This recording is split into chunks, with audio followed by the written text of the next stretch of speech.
And greetings, happy Tuesday. Hope you enjoyed the long weekend bought and paid for by a fallen veteran soldier. Back when maybe this was still a country worth giving your life for and it wasn't actually trying to take your life from you on behalf of these United States of Pfizer. Yes, I said it. We're off and running here on a Tuesday. My name is Steve Deace. His name is Todd Erzin. Along with Aaron McIntyre. Let us know what you think about what we think by emailing the show. Steve@stevedeace.com. That's DEACE. Like us on Facebook, MeWe, Parler, and Gab. You can follow me on Twitter and Getter at Steve Deace Show. And then you can get clips of the show for free and free to watch without any censorship when you go to rumble.com/Steve Deace Show as well. That's rumble.com/Steve Deace Show. I've gotten a lot of comments about my glasses that I got several months ago from our friends over at Better Spectacles.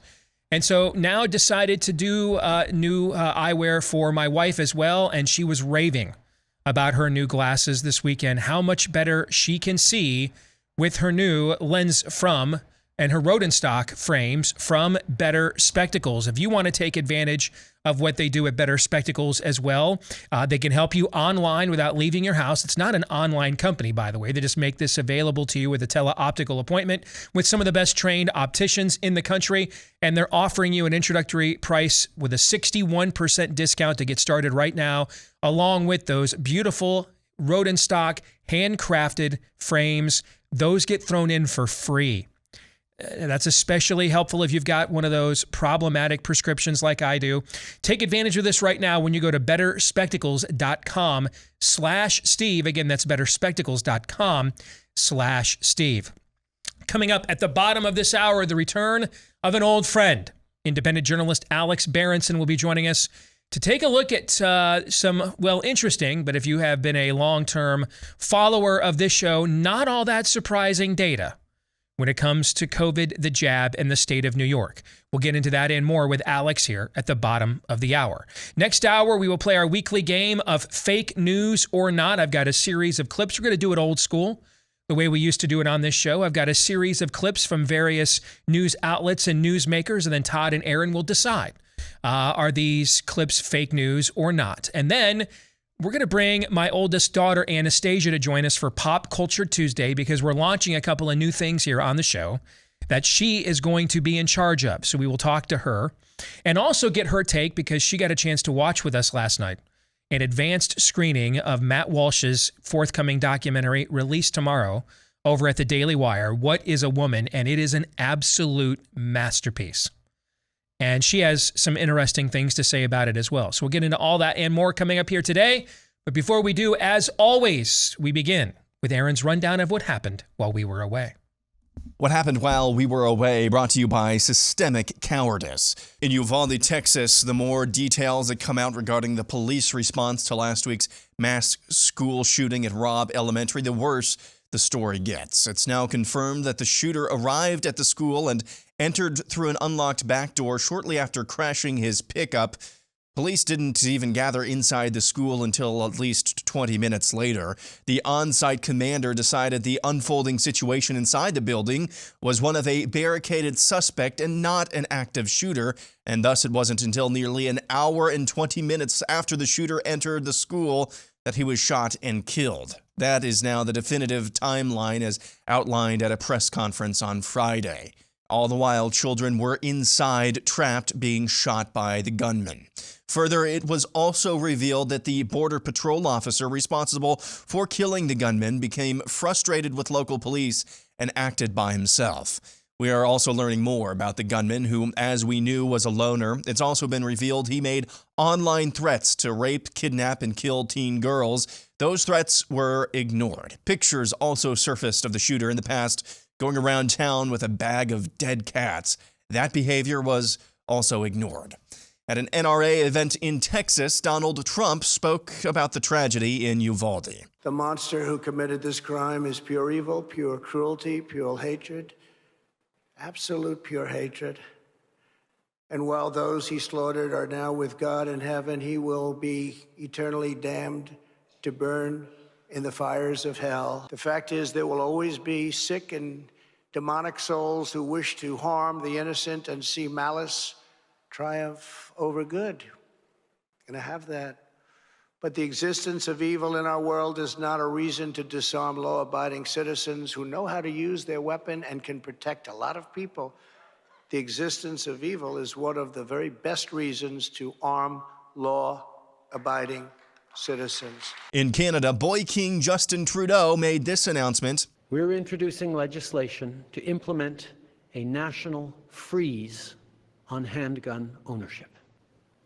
What this means is that it will no longer be possible to buy, sell, transfer, or import handguns anywhere in Canada. In other words, we're capping the market for handguns. Get a load of that dystopia. For those of you listening, those surrounding Prime Minister Castro are all uniformly masked up and nodding in agreement as he spews his bile. Back in the States, the Department of Justice announced Sunday they're reviewing the police response to the school shooting. Speaking of the Justice Department, 2 former FBI officials who were accused of disregarding sex abuse allegations against former USA Gymnastics Dr. Larry Nassar will not be charged with federal crimes. The DOJ, in a statement, admits the allegations were handled inappropriately, but that federal charges would not be filed. John Manley, a lawyer for many of Nassar's alleged victims, called the decision incomprehensible and said the timing of the announcement before a holiday weekend and during coverage of a school shooting, quote, is one of the more cynical attempts by the Justice Department to cover up FBI complicity, end quote. The newest Cook political report paints a bleak outlook once again for Democrats. For example, some districts where Biden won by 10 to 15 points are now in danger of flipping Republican. The election is 23 weeks from today. Oklahoma Governor Kevin Stitt last week signed a bill into law prohibiting all baby killing from the moment of conception. The law is similar to Texas's heartbeat law in its enforcement. Private parties may sue if they believe someone to have killed their unborn baby. Pope Francis snubbed the San Francisco Archbishop who announced House Speaker Nancy Pelosi is barred from communion. The pontiff promoted a lower-ranking bishop to the position of cardinal, bypassing Archbishop Cordileone. A new study published at The Lancet, of all places, has thoroughly debunked a study used by the CDC to justify masking kids in school. The study says there was no appreciable difference in COVID case numbers in districts that masked their kids versus ones that did not, and said the smaller studies often referenced by the CDC are prone to bias. And finally, signs you might be a man. Here's the Babylon Bee. Are you having trouble figuring out whether you're a man or not? These days it can be so hard to tell. But don't you worry. These signs will help you determine whether you're an adult human male. First on the list, you pretend to enjoy cigars. Fact, cigars are gross. They smell bad, and they make you smell bad. But men are supposed to smell bad, so if you pretend to like cigars despite your upset stomach and splitting headache, then you're probably a man. Next up, it's uncomfortable to cross your legs. If your anatomy makes it painful to cross your legs, it's because you ought to be man-spreading, man! You stand by open car hoods pointing and gesturing. Look, everybody knows you have no idea what you're doing, but if you insist on gazing at all the doohickeys and thingamabobbers under the car hood, it's because you're a man. Oh, here's a fun one. You can effortlessly win at every women's sport. If you dominate women's sports because you're physically larger and stronger than all your opponents, it's probably because you shouldn't be playing women's sports in the first place, you big strapping man, you. And that's what happened while we were away. That's pretty accurate. Pretty accurate. They did the women pretty accurately last week. I think they got the men accurate this week. Aaron's Montage brought to you by Freedom Project Education, who is the organization behind Freedom Project Academy. That is the online academy that has perfected online learning. I know this firsthand because I've known the people that helped start this organization for several years. We were in the trenches together against Common Core. And then I enlisted my own son in their online academy for a couple of years as well. So I saw firsthand how well it works and how well it helps encourage critical thinking with your kids. That's what they're taught. Not what to think, but how to think. And they're taught mastery of subject matter that actually matters, not spirit of the age propaganda. But if you're looking at options for this fall, make sure you get a hold of them right away because spots are already filling up. Get a free information packet right now when you go to freedom4school.com, F-O-R, freedom4, F-O-R, freedom4school.com. Again, that's freedom4school.com. Coming up today in the overtime, I put out a prediction yesterday that I don't want to be true, but I didn't put it out because I thought it was wrong. We will discuss what makes sense. What is the strategy here with Ukraine? So we're told that Ukraine has to win, Putin can't win, or it disturbs the balance of power, it incentivizes China to go after Taiwan and the rest of our enemies, etc. And yet, there's more news coming out, by the way, in the last week about how this war is really going. Have you guys seen this? Okay. And it's coming from mainstream media sources. It's not going well for Ukraine. Despite the fact that somehow they were able to put on U2 concerts and VIP visits in the last couple of weeks. So what is the point of this then? Why are we kind of in, kind of not? We are giving them substantial funding and weaponry, far more than any other nation, by the way, in the West. But then we also are telling them that we're not going to give them offensive tactical deployment that would allow them to strike back at Russia within its own borders. What sense does this make? There was a phrase that was used about a week ago, and I didn't say much about it at the time. And then, a buddy of mine, a little birdie of mine, sent me a text over the weekend with a prediction. And I went back and my memory was jarred by, I heard the phrase lend-lease. We remember where we've used that terminology in the past. And all of a sudden, dots began to connect. So I'm going to lay this out in the overtime, and I'm hoping you guys are going to tell me I am flapjack nuts, okay? After I do. In fact, even if you don't think that, I'm ordering one of you to lie to me because I need to be wrong about this. Fair? I don't know. That might not be in the fine print of the contract. I don't think we're ever allowed to lie to you. I think it might just have to be brutal, crushing honesty. Okay. Well, we'll get into that in the overtime today at blazetv.com/Deace. That's blazetv.com/DEACE. And that's where you can go to become a Blaze TV subscriber at a discount. And then we will upload that for Blaze TV subscribers to that website after we record it following today's show. Later today at blazetv.com/Deace. All right, let's get to what is in the montage. And there's to me, there's two major themes that stick out to me about the montage today and the events that we saw transpire over the weekend. Let's start with Trump. Because I certainly think we talk as little about Trump soap opera stuff, probably to our own, frankly, career detriment, I would imagine. Because, you look at the amount of views and stuff that the people who do that get compared to us, it's clearly to our own detriment that we just don't embroil ourselves a lot in the Trump world soap opera stuff. Okay. But on the other hand, it's stopped me from, broadcasting live from atop a water tower. So that's why we do it. All right. And because he frustrates us, and we let you know that every time that he does. This weekend, I thought, was one of his finest moments as a politician. This weekend, I thought, at the very least, was his best moment as a leader since we all had to, at basically the force of a jackbooted government thug, learn what COVID-19 is. And it's moments like this where you can see why he has the loyal following he does that gives him the amount of rope that they do.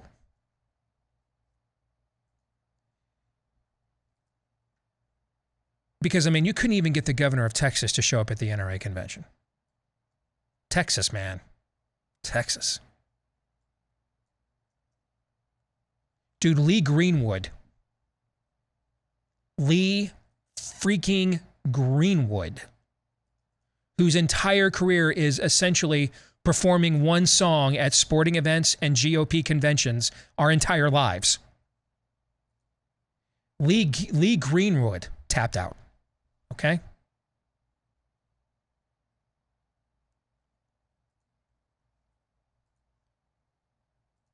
Two guys showed up. Found this fascinating. And they happen to be the last two guys standing in the 2016 presidential primary. Ted Cruz and Donald Trump.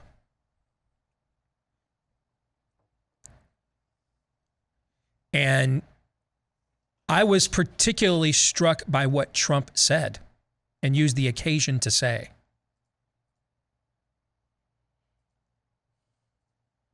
I was struck by what he said, a couple of the things that I saw he said at his rally over the weekend in Wyoming. And at his best, when he's at his best, it is when he permits his platform, his wealth, his fame to be a proxy for you and me. That is when he is at his best. And at times, that's why we get frustrated when he makes it about him. But here's the thing. Let's overestimate. It's not this high, but let's say Trump makes it about himself 80% of the time. It's not that high, but let's say that for the sake of argument, okay? Let's say he makes it about himself 80% of the time, and we only get 20% of the time that he makes it about us. Is that still not 99% more of the time than we had gotten it from pretty much any Republican of any standing in this country prior to Trump becoming the face of a sizable block of our base? Without question. Yes, or at least since Reagan left the national stage, that's true. Or at least since the contract with America, that's true. And now we're going back to periods of time before Aaron was born or back when he was still breastfeeding and being potty trained. It's been a long time. It's been a long time.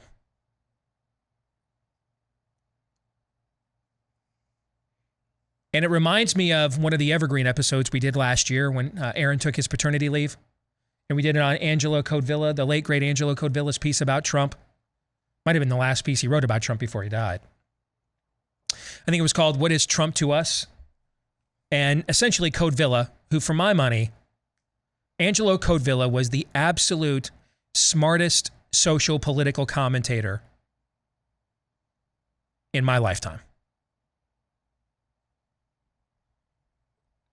I mean, you're talking about a guy that took the conservative populism that Rush first trademarked to make himself a massive success with the big words and vocabulary of a William F. Buckley and a Thomas Sowell, and the ability to remain contemporary as circumstances and movements evolved at the same time. That's not easy to do. And he did it all. So I thought he was the GOAT. And we took that piece and we went into that Evergreen thinking that the math was going to clearly work itself out at the beginning of the show, that we really it was clear we needed to move on, right? All three of us were kind of thinking that.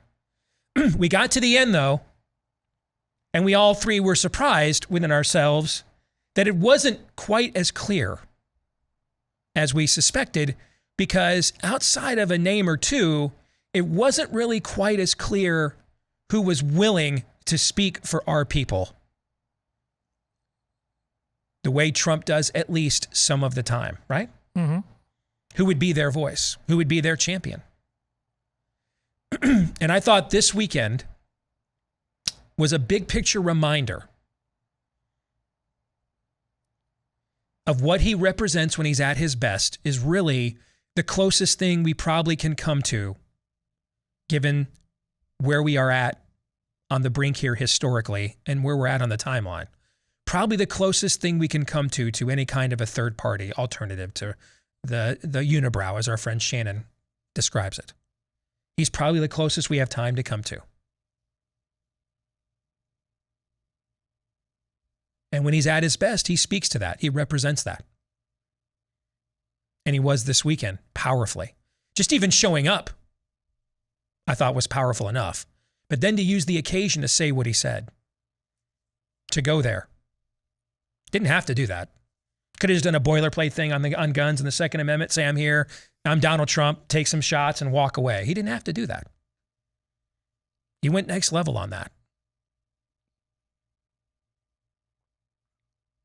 And that's another reminder, frustrated by him or not, love him or not, it's not as easy or simple to move on from him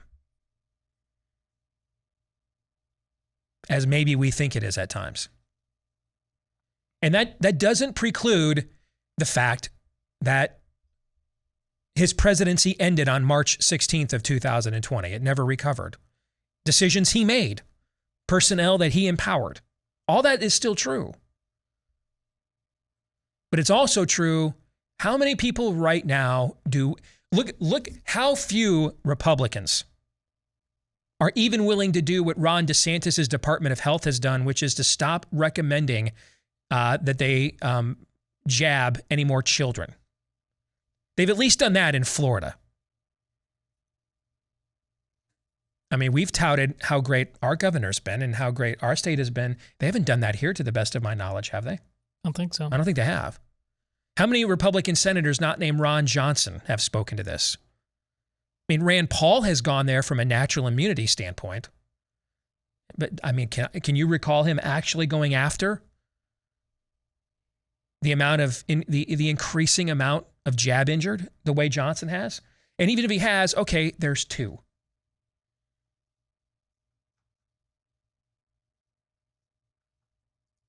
And like no one has spoken up on behalf of like ivermectin, right? You see where I'm going with this? Yeah, of course. I mean, there ain't 7 or 8 pitchers sitting out there in the bullpen waiting to get called in here, guys. If we're all being just really honest with ourselves, there's one, really. And you're kind of hoping that Ron DeSantis is Goose Gossage. He can go 4 innings to close a game, or Mariano Rivera, he can do it in 3 outs. But that's the only guy out there right now in that bully, right? That's the only one. Who else would you call out of the bullpen right now with confidence? That if you could, if he could be reached with the right message, would allow himself to be a proxy and a platform for the stuff that Trump communicated over the weekend. And keep in mind, this is coming from a guy that I just can't follow a lot of his personalities because they grate on me. But I don't need a buddy. I need a president, right? Mm-hmm. So how many pitchers we got sitting out in that bullpen, that outfield bullpen right now? You're the pitching coach. You're about to make the call. Warm up so-and-so, Todd. How many? Do you even have a lefty and a righty to throw out there? Or you got just one guy sitting right there right there right now? Yeah, slim pickings. It's pretty slim pickings.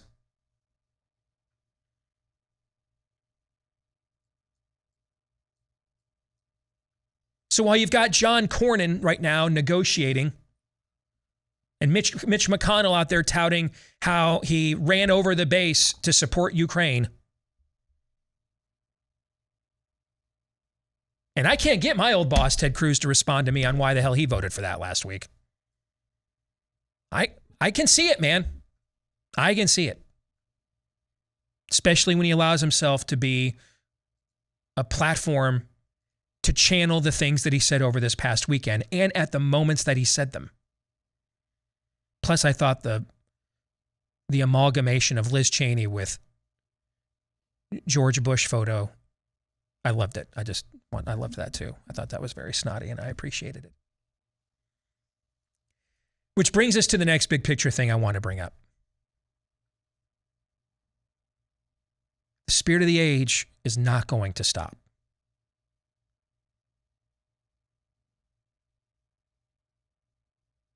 And that's just another reminder. We cannot get complacent and we have to finish. Could we start? I think we have actually started on several fronts, and we've noted that in the past. But it's a late start, guys. Like 10 years late. But we can't do anything about that right now. So we're making some positive progress on a few fronts right now. But we must be reminded, as Aaron's montage did in several moments, from Trudeau. I mean, first what happens is a culture is disarmed spiritually. First, you're made defenseless spiritually, and then you're willingly disarmed physically. That's the pattern of history, and that's what they're following in Canada. And that's what they're following in much of the West. And that's what they're going to try to do here. It won't stop. There won't be any measured victory. And today is 21 weeks until the election. I looked at it here over the last 24 hours. This is my first forecast for the 2022 election. I'm going to forecast we end up with 52 Republican senators. 52 Republican senators, 238 Republicans in the House, which would be an over 40 seat advantage, and 31 Republican governors out of 50, only 19 Democrats. In any other era of American politics, that kind of election would have prompted the Democrat loser to give his State of the Union speech right afterwards saying, the era of big government is over. I hear you. That won't happen here. There is no shot across the bow. There is no measured win that they will get the message. These are jihadists, fascists, zealots. It's a religion, not a political movement. It won't stop. It will have to be defeated. I mean, I'm getting emails from a guy right now trying to stop a drag queen show in Jasper, Indiana. Guys, Jasper, Indiana. Is that where Jimmy Chitwood was from? Jasper, Indiana. It's not going to stop. It will have to be stopped and confronted. And that was another reminder over the weekend of the stakes we're playing for here. Gentlemen, you have any thoughts?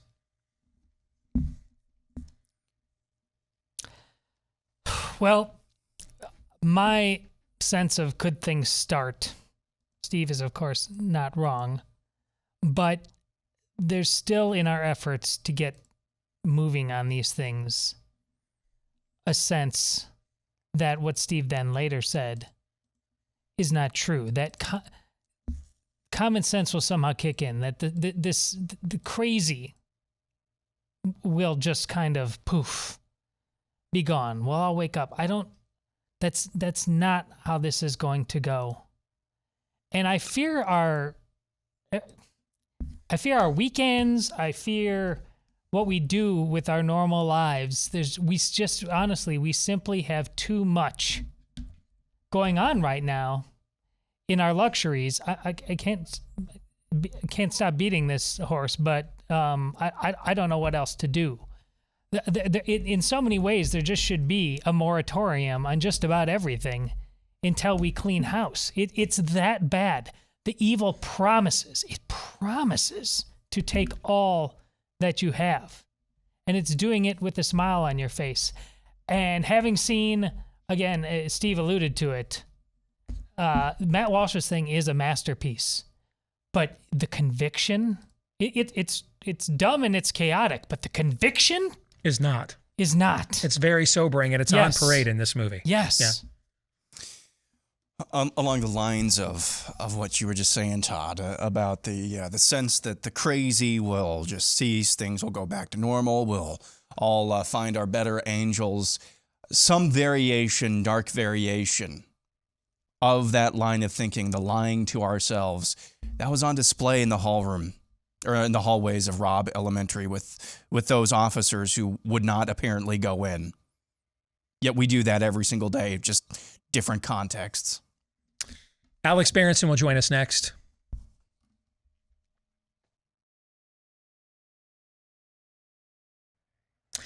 So there's about 360 places in your body from the top of your neck down to your feet that are called joints, and they are crucial when it comes to flexibility, activity, etc. The problem is, as we get older, they also become tiny little hubs for the inflammation that can help hinder you from continuing to do those kinds of things and to thrive and to flourish as we get older because of too much inflammation in the body. And that's likely what is causing that achiness and soreness and lingering pain and weakness in your arms, your hips, your knees, your feet. And that's where you need an all-natural anti-inflammatory like our friends at Omega XL do, backed by going on 3 decades of clinical research and the last 3 years of me using it on a daily basis, so I can personally attest to its effectiveness. I take it with me wherever I go, and I would urge you to give it a shot as well, and you can do that by taking advantage of their offer. Buy one, get a second bottle for free today when you go to omegaxl.com/Steve. That's omegaxl.com/Steve, or you can call them at 800-844-4888. That's 800-844-4888. We are going to have to reschedule Alex Berenson. He has an issue, but that's okay because there's a couple other things in Aaron's montage that I wanted to discuss because I want to elaborate further. I don't want to get you guys all fired up. I don't want to lie to you and make you think, hey, in just one election cycle, no. It really won't even put a dent in this. And I'm actually downgrading. If you go back to what I said a few minutes ago with my current forecast for this election, I think we end up 52-48 Republican to Democrat in the Senate, 238 to 197 Republican to Democrat in the House, which would give Republicans an over 40-seat lead. That's actually less than what I anticipated when I started doing the forecast.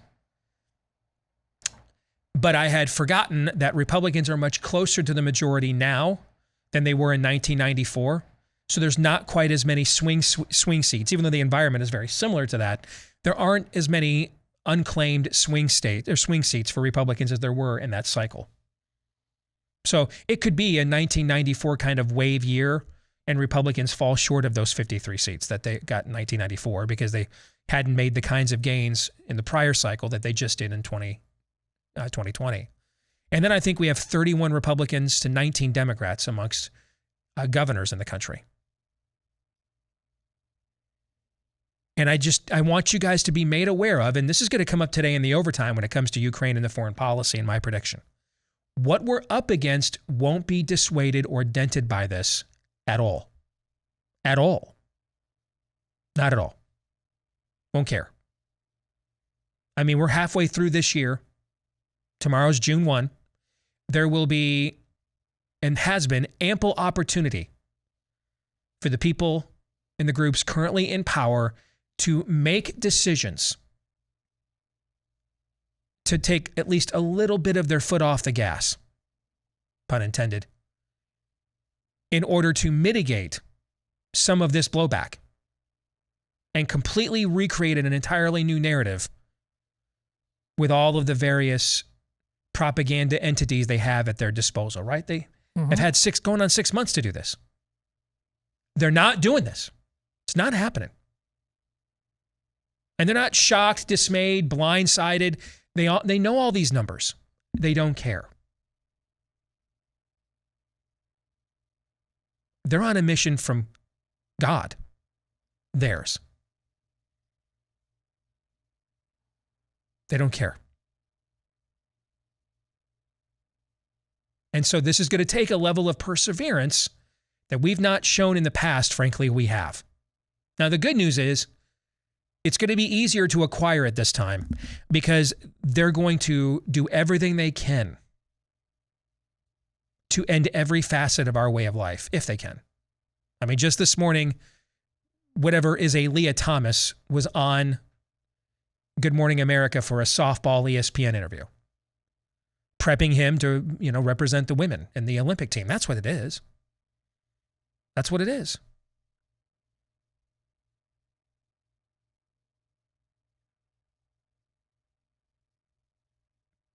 The Matt Walsh documentary, I don't know how much I'm allowed because it's not released until tomorrow, so I don't want to give too many specifics. And part of my agreement to get an advanced screening was to not spoil it for you. But one thing I will say to look for in this documentary, and the reason why I compared it to Ben Stein's Expelled, is because as you can see in the trailer, he absolutely gets people from the other side, the Spirit of the Ages viewpoint, on camera, on the record, for what they believe and think. And rest assured, it's every bit as demonically insane as you anticipated. And maybe even more so because you were kind of just surmising it third person before, just Because when you analyze it, you could come to no other conclusion, right? But when you hear it mainlined, injected right into your veins, straight from the demon's mouth, that is an entirely different form of evil. And the confidence with which it is communicated. Hell is empty, for all the devils are here.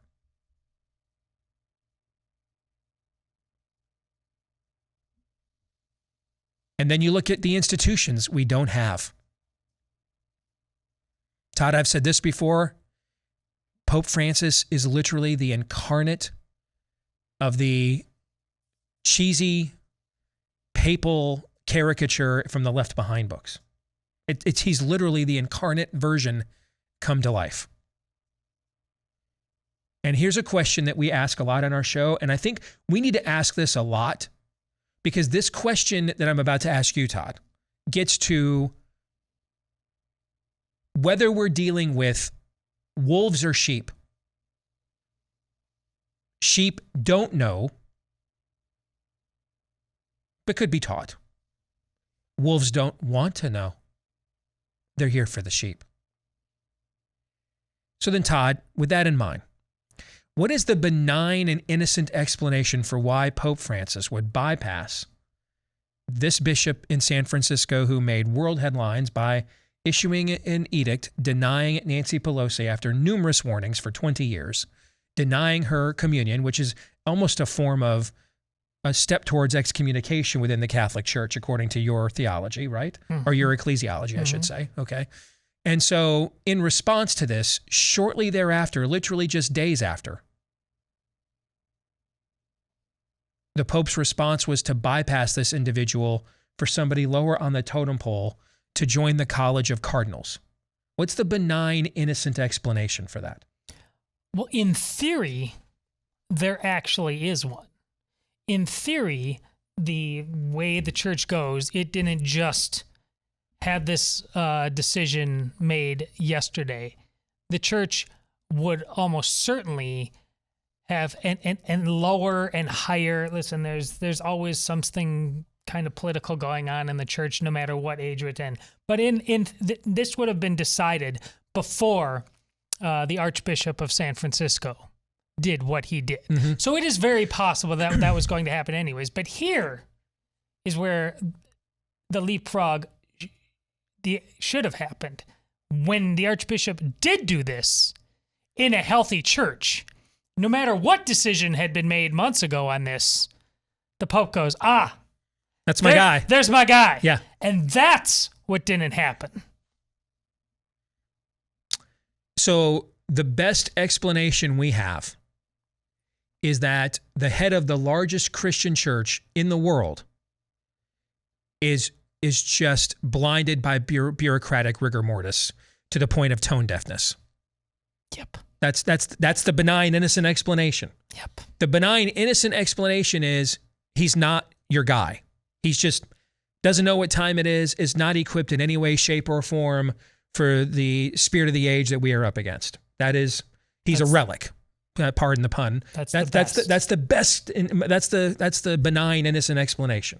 Yep. Is the Pope that was brought from Latin America to modernize the church, the one who understood modern media and messaging, who of course has had to be correctly translated more times than you can say Joe Biden White House walk back. Okay, so the benign, innocent explanation is his messaging prowess was way overrated, and he's just that stiff bureaucratically that it's just a form of intellectual rigor mortis, and he just is incapable of seeing things for what they really are. Correct. That's the best case. That's the benign, innocent explanation. Which means from that baseline, all further explanations become increasingly bad. Yes. Increasingly malevolent. Yes. Yeah. Such as it's possible they looked for this opportunity to make this announcement now, in order to put down that guy in San Francisco for daring to do something that might compel the rest of them to do their jobs. Yes. For example. And in fairness, I don't know the track record, broadly speaking, of the Archbishop of San Francisco. So, but if there was something in his track record, some form of embarrassment, some hint of scandal, you don't think that would have come out already? They would have used that as a wedge against him? Of course they would have. Pelosi's people wouldn't have done that. If there was another reason why, that would have been outed by now. Yes, if it was that. I'm pointing to the totality of his theology. I'm not making excuses for him. I just, like you do with many politicians, they're great on some issues for you, nowhere to lukewarm on other issues. I simply don't know. Let's apply this to the Department of Justice now. All right, so we went into the sacred arena. Let's go into the secular one. Okay. All right. Institutions that were created at the founding and dawn of this country in order to safeguard the people from monsters like Larry Nassar. In the old days, here's what would have happened. And when I say the old days, I mean like 2007. Okay. So the environment that those of us that are Gen Xers or those of you that are boomers, the environment that we all inherited from our parents and grandparents, politically, bureaucratically, that had gone on for generations and that we grew accustomed to. If a monster like a Larry Nassar, it would have been revealed later to be a known wolf that had then used the lack of action to remove him to become arguably the worst sex offender in American history. What would have happened is all of those systems, in order to avoid being completely and holistically discredited, would have looked for the scapegoat. They'd have found someone who probably had some level of culpability, but also had really no real political clout. Not someone that was like being groomed for something. Yeah. The highest ranking guy you can throw to the wolves without bringing the whole thing tumbling down. And they would have held up, they'd have taken out that scalp, made sure we all knew their names, and pinned the whole thing on those people after an exhaustive internal panel, and promised to do better again after they had punished the people responsible for it in this case, as a means, as essentially an act of repentance. Here we have made some demonstration of remorse. And here's the scalps we've claimed, right? Yeah. In the day and age we live now, in the day and age in which we live now, that's not what happens. What happens is they do their internal panel and then they just clear everybody because, well, you're a made man within the spirit of the age and we protect our own. In fact, job well done. You didn't report it. You didn't say a damn word. And I mean, look at all these women that got violated. Look at all these future families. Look at all these women who will not have or be able to acquire a healthy sexual relationship with their future husbands that will then ruin those families and marriages, and will pass on 2 to 3 generations of divorce and dysfunction. Instead, you get a golf clap and a press release Memorial Day weekend while a school shooting is going on so that no one's any the wiser. And we all just move on. Instead, you get Al Pacino's final rant in The Devil's Advocate as the attorney John Milton. No one's guilty. No one's accountable. That movie's 25 years old now, by the way. It's prophecy, it turned out. No one's accountable for anything.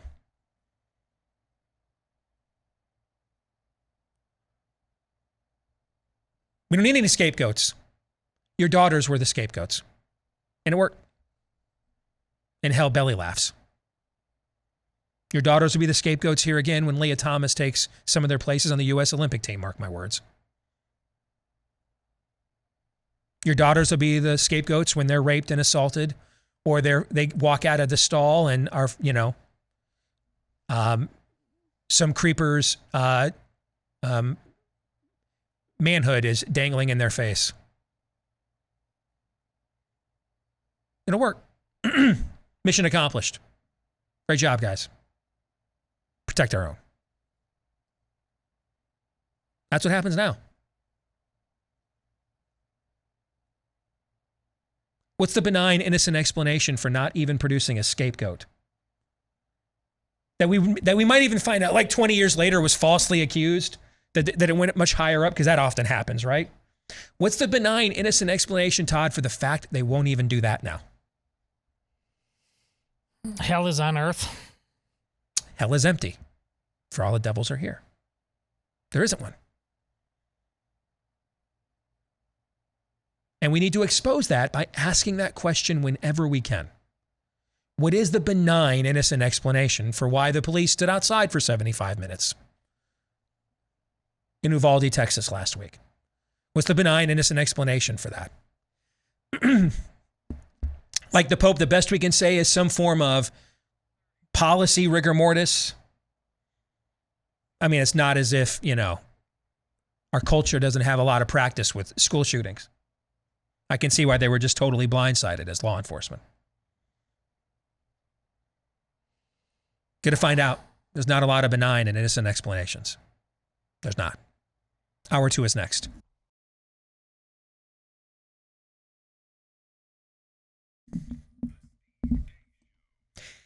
Back with Hour 2 here on Blaze TV radio and podcast. Steve Deace here with Todd and Aaron McIntyre. All of you, don't forget to email the show with your thoughts. Steve@stevedeace.com. That's DEACE. Like us on Facebook, MeWe, Parler, and Gab. Follow me at Steve Deace Show on Twitter and Getter. Get clips of the show for free without any censorship at rumble.com/Steve Deace Show. For those of you that are podcast aficionados, thank you very much. You're a big part of our audience. Please, if you've yet to do so, leave us a 5-star review, hit subscribe or follow as well. Thank you to all of you that have done those things for us already. Don't forget, in 2 days, we start our new book series for Theology Thursday on this book right here in front of me. Do What You Believe, or You Won't Be Free to Believe It Much Longer, as we continue our series looking at the spirit of the age, both how it behaves and then how we can confront it here in the world, in the culture in which we live today. So you can get your copy today at Amazon right now if you don't own one yet, so that you can go along with us. Do What You Believe, or You Won't Be Free to Believe It Much Longer. We start that on Thursday. This portion of the show brought to you by our friends over at Patriot Mobile. Whenever you've got an opportunity to make the switch to a company that doesn't hate you and isn't trying to undo your values, and you don't sacrifice quality of product at the same time, you don't get a lot of those options these days. So whenever you do, take full advantage of it. And one of the areas where you do is with our friends over at Patriot Mobile. You can make the switch right now, get pretty much the same coverage you get from everybody else, because everybody pretty much uses the same towers to formulate pretty much the same coverage. And if you're a veteran first responder, let them know when you make the switch, they'll give you even more savings as a way of saying thank you for your service. For the rest of us right now, you can get a free activation with the offer code Steve, if you make the switch right now at patriotmobile.com/Steve. That's patriotmobile.com/Steve, or you can give them a call at 972-PATRIOT. All right, let's get to fake news or not. And we're going to do this old school style, the way we used to when we started this segment several years ago. I have selected 5 clips that have appeared recently in the media from various news outlets and news makers. Todd and Aaron, you will each get an opportunity to decide if indeed this is fake news or not. We begin with the longest clip, but I wanted to make sure we saw this in context. Congressman and perhaps future Alabama Senator Mo Brooks on Fox News over the weekend goes there. Senate primary runoff and the former President Donald Trump. You're now in a runoff in the Alabama Senate primary against Katie Britt, who I should note we did invite to join us here today, but she was unavailable. All of this is happening after former President Trump decided to unendorse you, sir, saying you had blown it by going, quote, woke, for not talking about what he says was 2020 election fraud. What exactly did the president ask you to do after the 2020 election? The president and I had many conversations between September 1st and his decision to unendorse me that revolved around his being reinstated, revolved around his wanting to rescind the election. And I can understand him wanting to do that, okay? He was robbed, in my judgment, in 2020. In his judgment, he was robbed. And so I can understand that desire. The conflict was when I would explain the law does not permit us to do that. Our one shot at reversing the election, our one shot in an election contest under the United States Constitution and federal law is on January 6th. That's it. That's the final appeal date. So anything we do after that has to focus on winning the 2022 and 2024 elections. We can use what happened in 2020 as a motivation to try to get better election laws, to use as a motivation to win in 2022 and 2024 to save our country. But what is now done in 2020 is irreversible under the United States Constitution and the United States Code. And I'm one of those who believes in law and order. I might not like it that that's the end game, but that is the end game. And just to go on the record, there has been still no evidence or proof provided that there was any sort of fraud in that. Well, no, that's wrong. I don't know why you people in the media keep saying that, but that is absolutely false. That is absolutely false. You keep saying it every time, but that's absolutely false. What is false, sir? You had 150 congressmen and senators who absolutely disagreed with you on what you just said. So what are you calling them? What are you calling them when you say 150 Republican senators and congressmen looked at the voter fraud issue and said there was a major problem? What are you calling the Commission on Federal Election Reform, a bipartisan committee with Jimmy Carter on the one hand and James Baker, Ronald Reagan, White House Chief of Staff on the other, back in 2005, who analyzed the systemic weaknesses, the systemic flaws in our election system, and warned us that elections are going to be stolen if we don't fix these problems, and those problems were not fixed. Okay. So I don't know who's telling you there's no evidence, but that tells me you haven't done your homework. I'm sorry, but that's the way it is. The courts and the judges that have the courts. Wait, time out. Don't go into that. Don't go into that. All right. Don't go into that. The courts do not have the. Wait a minute. No. I'm getting in the last word on this one because you just made a false statement. Okay. The courts are not the final arbiter of who wins federal election contests. Congress is. That is required by the United States Constitution. That is required by the United States Code for congressmen and senators and the president. So don't be surprised that courts don't usurp the power that is authorized the United States Congress. Let me just quote the GOP commissioner in Wisconsin in the Wall Street Journal today, printed, and I will read it verbatim. He said, there is no evidence that election fraud is the reason Trump lost in Wisconsin, and that is not for lack of looking. His advice to your party is to pivot away from these conspiracy theories, focus on the issue that affects Wisconsin families and their pocketbooks. Sir, I want to move on to January 6th. Okay, then look at the judge's opinion. Look at the judge's opinion in Pennsylvania that talked about over 2 million illegal ballots cast. That was their court order. Sir, look at the special investigation of a former Wisconsin Supreme Court justice who found significant voter fraud at nursing homes in the state of Wisconsin. Okay. Look at the 2,000 Mules documentary that has come out. Look at how many mass mail-out of ballots there were across the United States for which we have no security. Okay, and that has been looked at and fact-checked by multiple outlets, including Reuters, who have debunked that as any sort of proof that there was widespread voter fraud. I'm sorry, but other people have fact-checked it and find you absolutely wrong, Sandra, but keep going with that story if you wish. Okay, thank you, sir. Respectfully, I want to move on. So that was a clip from Face the Nation. No? NPR. No? Oh, it's that. That's that Meet the Press. Someone was filling in for Chuck Todd on Meet the Press. No. For those of you that aren't watching, you're listening live on Blaze Radio or on demand later on the podcast. That was Fox News Sunday. Yes, that was a Fox News anchor named Sandra Smith who created a new word, verbate. Ron Burgundy needs to read his teleprompter better. That's what happens when there's a typo on the teleprompter. You say things like verbate. Who then wanted to discredit him by transitioning to, have you been subpoenaed by the January 6th committee?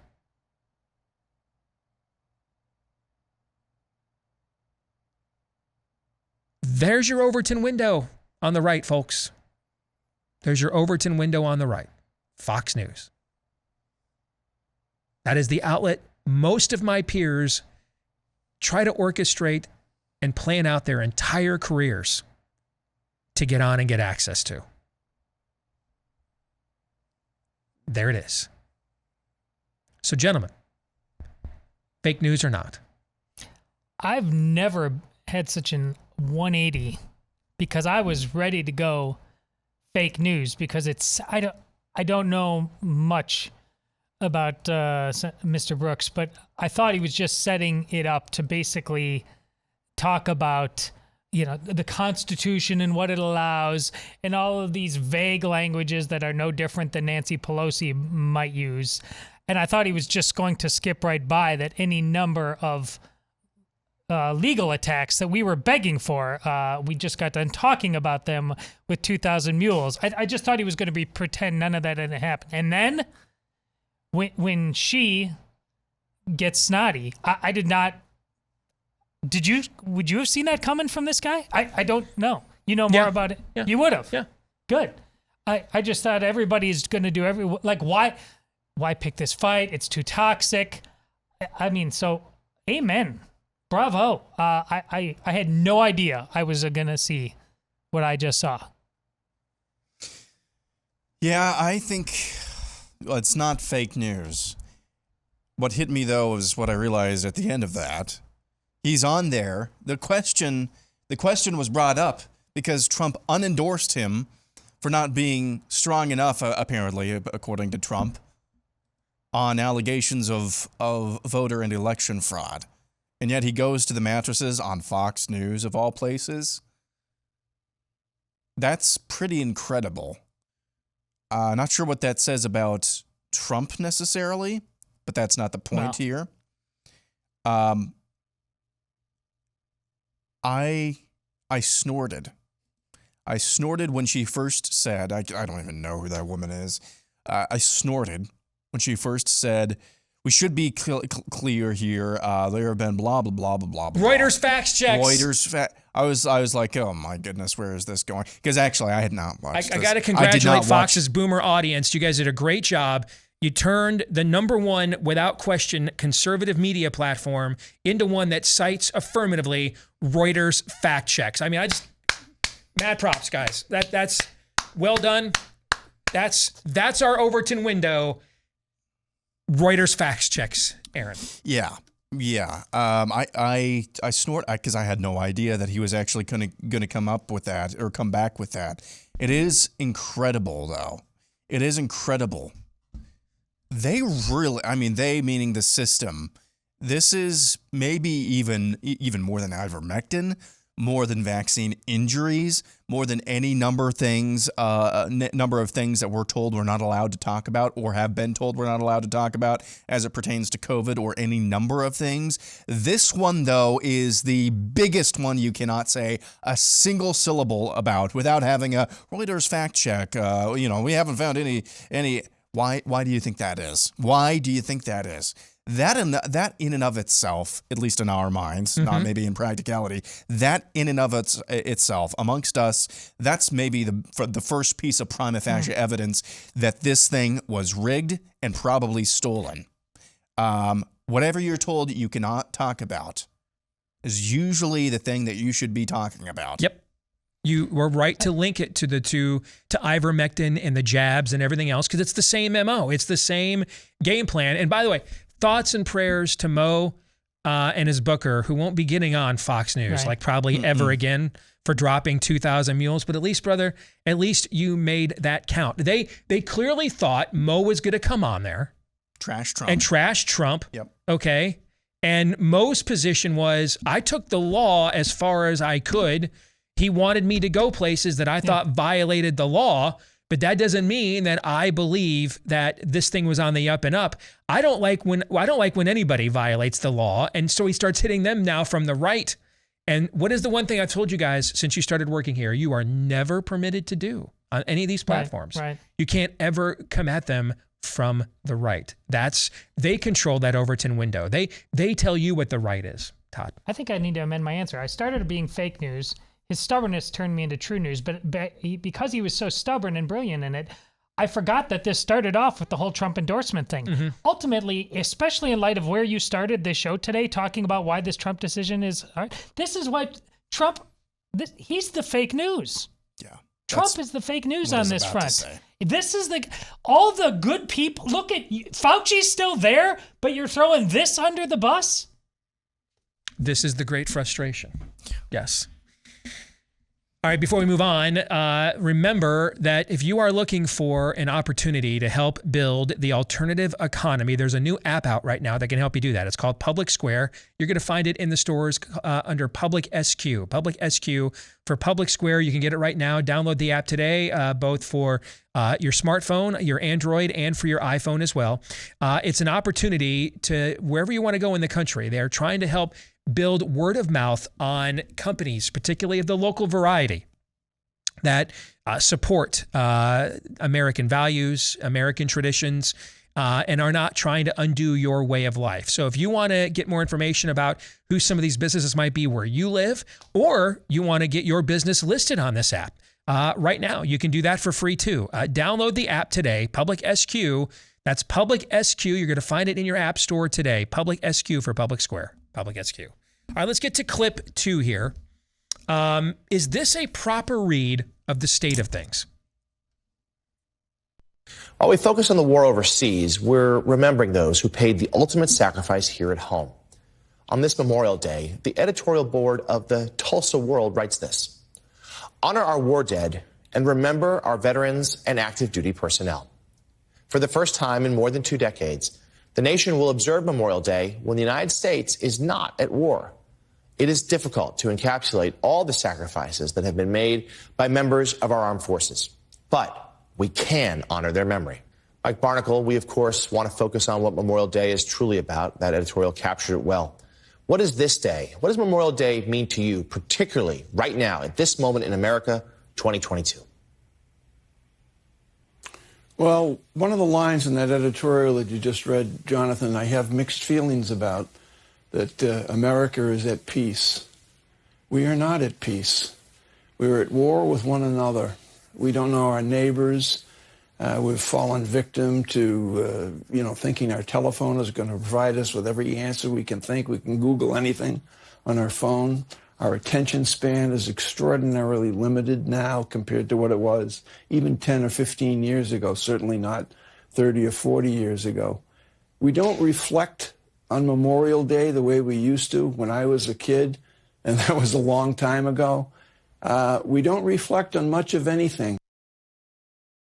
So that's Mike Barnacle, who's won multiple awards over the years as a columnist and has been left of center as a columnist throughout his career, but he's not always been insane. And there have been many times, particularly in the time before this one, where he could be very thoughtful and draw even conclusions people of different political persuasions might agree with. And it seems like he is lamenting that maybe those simpler times where Reagan and Tip O'Neill could rip each other's, eye sockets out in the media and then sit down for a bourbon or a Chardonnay and watch the news together at night. Those days are gone now. So is that, do you think, fake news or not? I was hanging on every single word there because I was prepared to because knowing the history you just said, it could have gone either way. So I'm just going to ultimately hang on the very last thing he said, and that's it's true news. We don't reflect on anything. And he absolutely nailed it. We are pure id. Pure reaction. We've on turned everything. it into into a demigod. And social media drives that more than anything else. And when you are that, the past psychologically is dead in you. It's only an impediment to bringing all your demons to life. So it wasn't other things were more ambiguous to me. Those last words are dead on. Aaron? Absolutely not fake news, and I can't really add a whole lot more than what Todd did, but this, in every definition, let's define just a quick definition of war. So when two people with disagreements duke it out with each other, basically, or two parties with deep, irreconcilable differences try to duke it out with each other. You could apply that to basically anything you see in the culture on a day-to-day basis. I think it would fit a definition of war, so I think that's absolutely true news. All right, this next clip I have titled, "They Should, Except They Have an Agenda." Stephen, you've been on this beat for years. I always rely on you for coverage of gun issues. What does the rest of the media need to do differently? Or what should we do to be better when covering this issue? Yeah, certainly. I mean, I think the very base level, we need better literacy about guns, about our gun laws, how they work, about the gun politics, why people oppose these sorts of restrictions that you often hear called for in the media. I don't think that there is even a base level of knowledge that we have in our industry. And I think a large part of that is not just bias that people talk about, that is an issue, but mainly there's no beat. Nobody covers this in our industry on a regular basis. It's not something that's prioritized. And so when there are events that happen like this, what you get is reporters who are general assignment reporters who don't have knowledge on the subject, and that's where mistakes get made constantly. Fake news or not, Todd? Say that again, your mic wasn't on. Total, complete, and I jumped the gun on you, and I just needed to spit that out. They know, they just don't care. They want your guns. It doesn't matter what the law says, what it is, what our history is. It doesn't matter. They don't care. They want them, and they're coming for them because they hate you. That's it. Yeah. My reaction was going to be, that's cute. Telling the journalists to educate themselves. No, it doesn't matter. It doesn't matter if there's, a chainsaw bayonet is a real attachment for an AR-15. By the way, right. AR stands for automatic. It doesn't matter. They want it all banned. It doesn't matter if they actually have the anatomy of a gun figured out down to its last iota, its last atom. They don't want it. So they're going to keep whatever fits their narrative for any given day. That's what they're going to go with. Facts be damned. All right. Clip 4. Is this a fair comparison? Yeah, it is fair to compare Zelensky to Patton, because here's a man that's a master communicator. He knows how to motivate people, how to inspire men, and he's out in the front. He is seen. He's not in the background. Patton was the same way. He was put into position to whip an ill-prepared army into shape to fight the German and the Italian Axis powers at a time when we had not been doing so well in the North Africa campaign. So very fair to compare these two men. I mean, I see the comparison. They're exactly alike, except for the part where Patton didn't use the run-up to his country being invaded to create a kleptocracy that he enriched himself with millions of dollars with at the exact same time. But other than that, I mean, I think this is an entirely legit comparison. And again, folks, this clip, not from Meet the Press, not from CNN, not from MSNBC, guys. That's Brian Kilmeade's show on Fox News is where this clip comes from. Brian Kilmeade's show on Fox News comparing Zelensky to Patton. Todd, I think we already know what your thoughts were with the spontaneous laughter you just had. When did Kilmeade change his show's name to Gaslighting Tonight? That's unbelievable. I just saw a clip. I mean, I know this guy used to be an actor. I mean, heck, the Pope John Paul II was an actor. But I just saw a clip of him doing something like in drag tights and stilettos this weekend. Mm-hmm. Just like Patton. Aaron. I'm actually calling this not fake news. I mean, you want to talk about conviction. let me re-rack this with the audio off real quick. The fact that this dude, it's somebody Moore, his last name is Moore, can get through saying all of this with a straight face, that in and of itself just deserves a not fake news, even if it's not actually real, even if the facts aren't actually real. Look at that. He's comparing Zelensky, an actual actor who became president of a kleptocracy, with a straight face to George Patton. That's actually pretty impressive. I'm sure you become president of a kleptocracy by operating everything on the up and up. Yep. I'm sure that's how you soar to the ahead of the ranks there in such a country. These two clips I chose because a lot of you have been emailing me. How come you don't have more people on that are running in primaries? How come you're not talking about them? Because you guys taught me for 10 years. It doesn't make a difference. Doesn't make a difference. It makes no difference, man. I mean, Sean Hannity just basically ended Kathy Barnett's campaign in 2 days.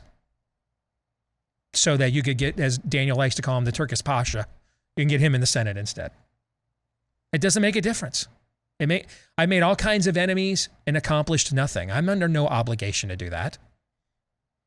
So only thing I can think of to do is what can I talk to you guys about that would radicalize you that they won't bring up on Fox News? So it's theology. So we're doing more of that. Because when I tried to talk to you guys, you're just as low information. That's why we lost them all. You guys sit around and watch Fox News all day, and they got the guy on telling you Zelensky's the new Patton, and Reuters fact checks that the election wasn't stolen. I can't beat that. And the people that we're going to get to run don't raise hundreds of millions of dollars to get on the air to overcome. You guys just sit in front of your TVs and absorb Fox News. I mean, like it's just from your lips to their lips to God's ears. Just sitting there with like the conehead antennas on. Hamina, we're from France. I couldn't overcome it. I spent 10 years trying to do it. Hell, we got a millionaire in Louisville to run against McConnell who could fund his own race. He got creamed. No shot.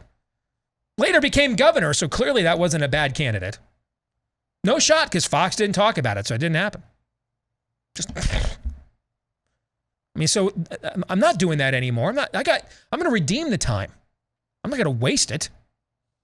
So what's something I could talk about that would radically inform you that I won't get trumped by Fox News' larger platform? Theology. So that's why we do more of that.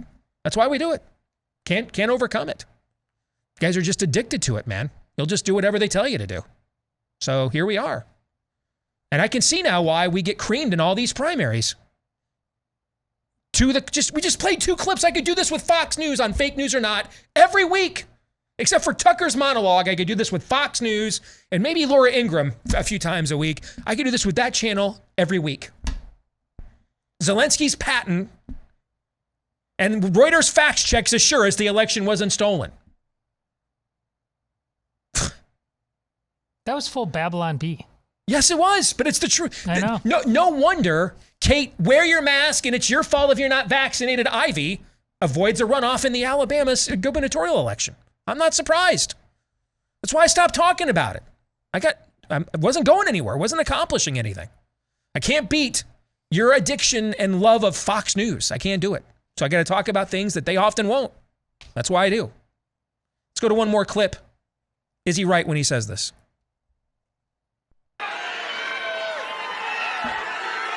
Look at all these people down here, all these press people. You saw the ratings after the election, their ratings died. They want us back so badly. They want us. I actually thought they were going to endorse me, every one of them. That last line's very funny. Fake news or not, media's dying for Trump to come back.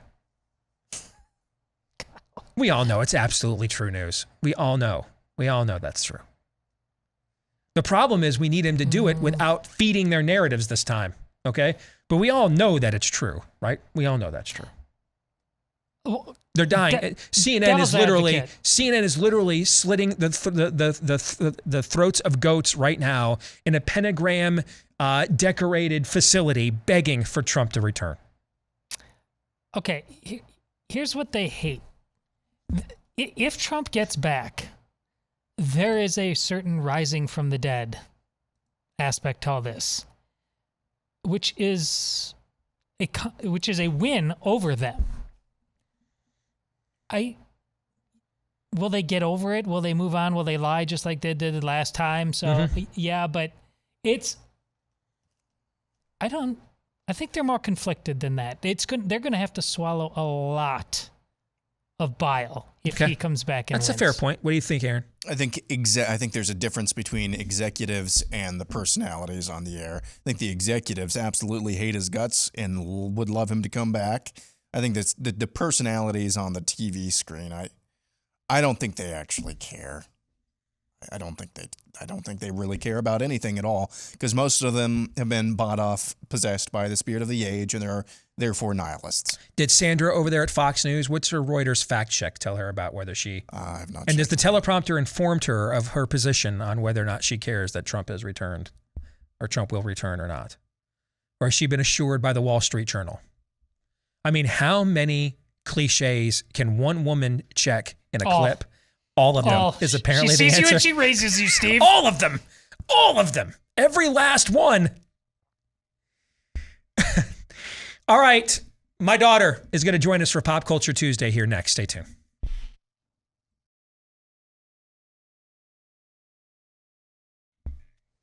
So if you're a pet owner, you know that taking care of that pet means more than just food and water.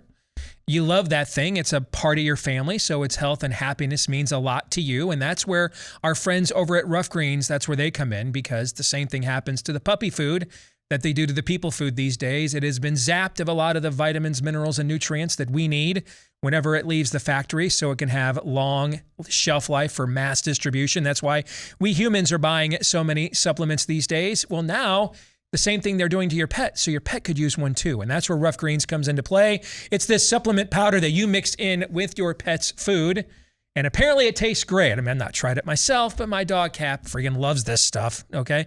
You mix it in with your pet's food, and with that one simple act, you've helped to restore a lot of the vitamins, minerals, and nutrients back into your pet's diet that are probably missing as we speak. But you might be concerned, hey, what if my dog doesn't like it? Or what if it doesn't really do anything to help? Well, this is where we give you the first 14-day Jumpstart bag for free. You pay for the shipping, because if we just send a bunch of free bags out, let's be honest, most of the time people, they get something for free, but no value in it, right? So we want you to have some skin in the game. So you pay for the shipping. We give you, though, that first 14-day Jumpstart bag for free to see if you don't see a difference in your pet in 2 weeks or less. You can take advantage of this when you go to roughgreens.com. RUFF is how they spell it, roughgreens.com, or you can call them at 833 Rough Dog, 833 Rough Dog. And now we close things out with Pop Culture Tuesday. This is when we look at the intersection between pop culture and conservatism. And we have a special guest, gentlemen, for that conversation this week.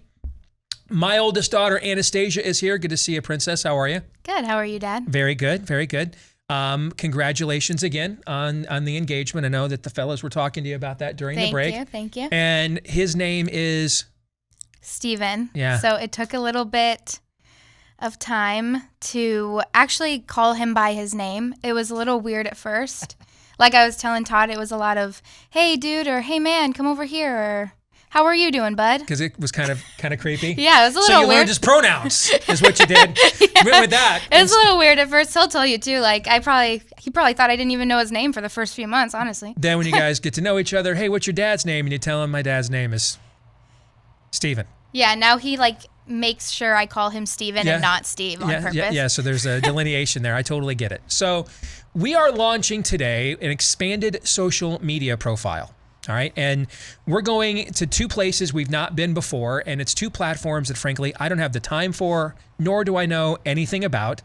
And so that's where you come in, because you're going to oversee the two new social media platforms we're debuting, beginning with Instagram. And we're going to use Instagram to kind of tell the more personal side of the show. So like, you know, the next round of gold medals and accomplishments and world records that Ainsley sets, we will highlight that on Instagram. We'll post my movie reviews from this time forward. We'll post those on Instagram. And that's just kind of a place to kind of interact with our show on a personal level. How can people, if they want to join us on Instagram, how can they do that? Yeah, just search at Steve Deace Show. Same for TikTok as well. I know we haven't gotten there yet, but it's the same usernames for both. So if you find those, or if you look up like hashtags, every post has hashtag Steve Deace and hashtag Steve Deace Show. And we're doing this because you've been trying to tell me the last few years that your generation, these are the two social media, and Snapchat's in there too. I as a nearly 50-year-old man, I can't bring myself to do that. Okay. No, yeah, I can see that. So I ixnate on that. But you said the other two that your generation frequents the most are Instagram and TikTok, right? For sure, 100%. Okay. And so obviously, we want to reach your generation with the things and the themes that we talk about here on the show, but we don't want to just have it be about that because. You grew up in my home for 18 years. You know, I have very sincere beliefs, but, you know, you didn't hear about them every single day. I didn't get up in the morning pontificating, producing edicts on the ideologies that we discussed on the show, right? Yeah, you didn't grow up like that. And so we want people to know that we're just regular guys that just have, you know, some very strong beliefs that might be contrarian to what they hear in other places. But I don't know what you think. I kind of think it's important that people, particularly in your generation, though, know that we're actually real people and not constructs, that we're just not, this is not all we do all the time. There's more to us than that. Is that fair? No, yeah. And I think that it's important as long as you guys are producing news and things of that nature. The memes have been super popular that you post on Facebook. People love those. So it's just things that are funny, but things that resonate with people of our day and age who believe what we believe. Okay. So let's talk next about TikTok, otherwise known as Chinese spyware. But this has become maybe the most popular, other than YouTube, maybe the most popular social media platform in the world right now. And remind me, because wasn't it Musically, or wasn't that what it was originally, or something like that, when you guys were little and started playing around the music videos on this thing, right? First there was Vine, which was very short, 7 to 10 second videos. Right. And then there was Musically, which Zoe would do all the time. That's my her little younger sister. Yep. And then, and then it kind of, Musically was sold, and then it became TikTok. All right. And so why does you told me recently that you think this is the number one place your generation gets its news, is as a platform, is from what they see shared on TikTok. Why? Why does it fit with your generation's kind of MO, style, lifestyle, etc.? I think in 3 words, short attention span. Yeah.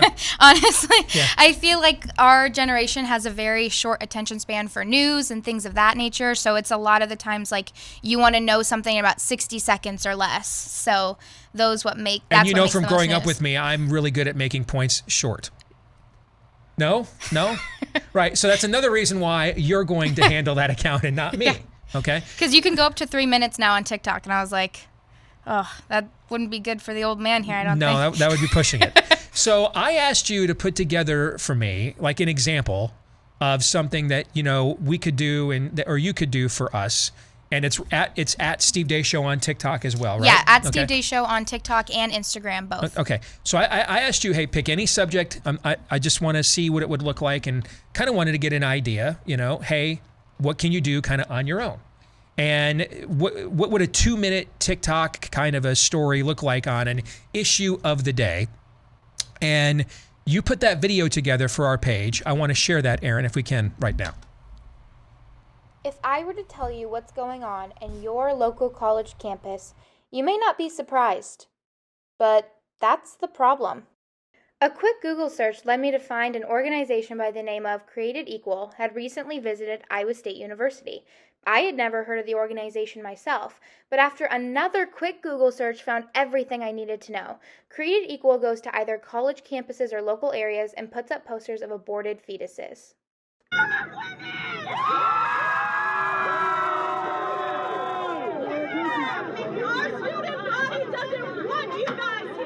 Wow, battling protesters, that must take some serious... You get the picture. Iowa State wrote a highly left-leaning article with phrases like, some expressed their frustration with the exhibit being in the way of them getting to and from classes. The author of this article stated that the posters were an unnecessary fear tactic, but told me not to worry because although she is pro-choice, this was not biased. The views and opinions expressed in these pages are strictly those of the page authors and individual student organizations. This is a quote you will find under Andrew's Student for Life organization. The Sloss House, the feminist organization, has university staff, so that message isn't required for them. With resources such as had Mary herself considered an abortion? I knew one thing. The Sloss House has their own building of propaganda, their own library of evil, and a full-fledged university staff to welcome you in. As I said at the beginning, I'm sure you're not surprised, probably not even a little bit, and that's the problem. We're past the point of being blindsided in the culture war, so why not take a stand? It took me a couple Google searches, a couple emails, and one phone call to buckle down to the truth. What's your excuse? I know you probably like the way that ends, Todd, right? That's going to be right up your alley, right? Oh, it had the in-your-face challenging ending, right? Many, many signature moments. Yeah. I love it. It's a word you like. It's very winsome, and you will not be able to have people simply glom on to low-hanging fruit of conservative caricature. Right. So it's pithy, right? It's 2 minutes. Lots of visuals. It does have the element of humor. I chuckle every time the balls show up, the sports balls show up, the graphic of those. But it also is very pointed. And so on your own, you find out that not far from here, Iowa State University, just 30 minutes up the road, that there's a complete double standard going on there, where the pro-life group on campus has to struggle with whether to be officially recognized as a student group by the university. Yeah. But the feminist group actually has university staff that work for it in order to promote it, right? Yes, correct. And the current president of Iowa State University put out a quote in an interview she did basically saying her mission as a president is to make students feel included, to make them feel like their diversity matters, things of that nature. Unless they're pro-life. Yep, exactly. If provided you hold certain views, then we're all for diversity. And then if you don't, well, not so much. You went and even spoke to the guy who heads the pro-life chapter up there as well? Yes. All right. Yes, his name is Andrew. He was super nice. He basically talked about how they've received not a lot of help, not a lot of newspaper coverage, that they've tried to reach out. He actually went to the Sloss House to try to rent a room there to kind of talk, because it is the gender and equity building. So it's like, but he went and he heard upstairs shuffling of feet, and the upstairs was blocked off. And I saw it when I went there that there's a rope that they can tie around the upstairs so you cannot get to the offices to speak to anyone. So you can't actually, it's there to host events, but you can't actually get their attention to see if you can host an event. Yes, in that case, it is their choice to choose whether they decide to speak to someone or not. And so this is why we wanted to reach out to these platforms, because we can use them and the way that people like to communicate on them to bring information and content that maybe, I'm guessing there's probably not a lot of TikTok stories from the other side of the vantage point as you presented there with what you did, right? And so this is kind of what we want to do with our show next, is try to reach the next generation. Because you sent me a note this morning. We all watched the Matt Walsh documentary last night. We got an advanced screener copy. Matt reached out to me personally to make that happen. So thank you, Matt, for that. And we all got a chance to watch it last night. And you were telling me this morning, you got emotional watching it a couple times. It was hard to watch, especially because like Steven and I probably stayed up till midnight last night talking about it, and just how as a society today, I feel like we're an A to Z society instead of a B, C, D, like all the other options you can go from before you just absolutely jump. And it was hard to watch, especially like certain people telling their story about how they regret certain things and choices, and yeah. And these are what we're seeing here. And again, I don't want to violate the embargo, but one of the points that's made in the film is there's a lot of youngsters who maybe, and raise your hand if unless you were the kid, you were born on third, credited with a triple. There's no such thing as anybody who's ever been a teenager or 20-something that didn't at some point feel they were out of place or lost, right? Sure. No matter what your GPA ended up being, how many varsity letters you ended up getting, how you, at some point during those ages, you feel like what's my place here? And so, and this all gets amplified with social media. And now this group comes along and says, we will care for you and take you in unconditionally. Exactly. We'll love you unconditionally. And then you find out when you get roped in and you appreciate that affirmation, it's not quite unconditionally. Okay. You've basically got to mutilate yourself. I mean, you have to, cut your genitals off. You have to, take the double mastectomy at age 15. I mean, for lack of a better term, it sounds like a cult. Yeah. Sounds like a cult. They invite you in and it sounds great and you have a home and you have a place to sleep and you have people to talk to. And then all of a sudden it's not as great as you anticipated it was going to be, because now it's never enough. You have to keep going and going and going. Exactly. And your generation is not getting the other side of this story, to at least consider it. Doesn't mean we're right about everything, but at least have you thought that there might be another perspective here to consider before you make dramatic and drastic decisions that might end up altering, or you might end up regretting the rest of your life.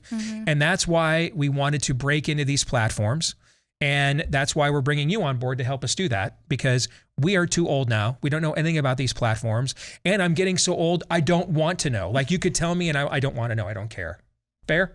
Totally fair. I mean, unless Old Man Yells at Cloud is an available screen name on TikTok, I just don't care. Or Get Off My Lawn. Can we get that on Instagram? All right. But we certainly care about the people that are on there, and we want to reach them, and we don't know how.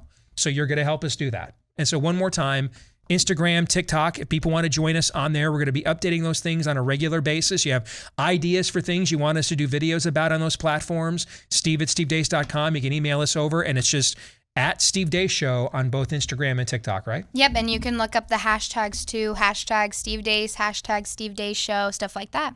Great stuff. Thank you, Princess. Yeah.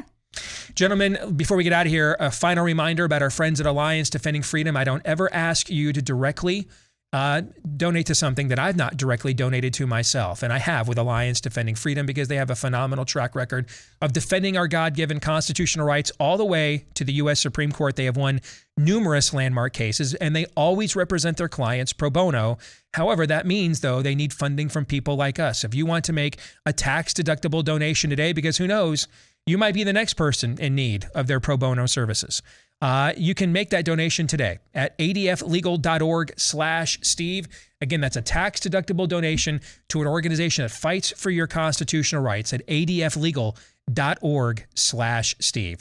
Gentlemen, any final thoughts on the show today or the conversation we just had with Anna? Well, I know my daughters are very much in the same place that you were in as you grew up. I mean, they don't know a lot of what we talked about the show on any given day.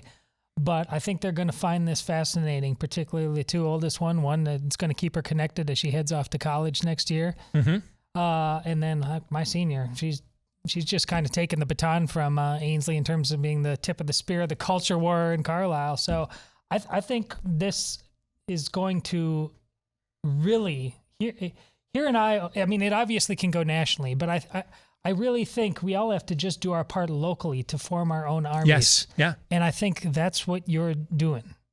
Amen. Aaron, any thoughts before we go? Yeah, well done, Anna. That was very well done. And it's exciting to see some of these new platforms take off. And you're absolutely right. I've been on TikTok a little bit. And my wife and I just kind of send things back to each other. But the short attention span, the snappy editing, just one thing right after the other, that's what gets attention. And if we can shine a light on things that are not often shown upon on platforms like that, especially TikTok, I think we can forge out a nice market niche there. All right, that's going to do it for today's show. We're going to stick around and do the overtime for Blaze TV subscribers. For the rest of you, we will see you tomorrow. Until then, John 3:17.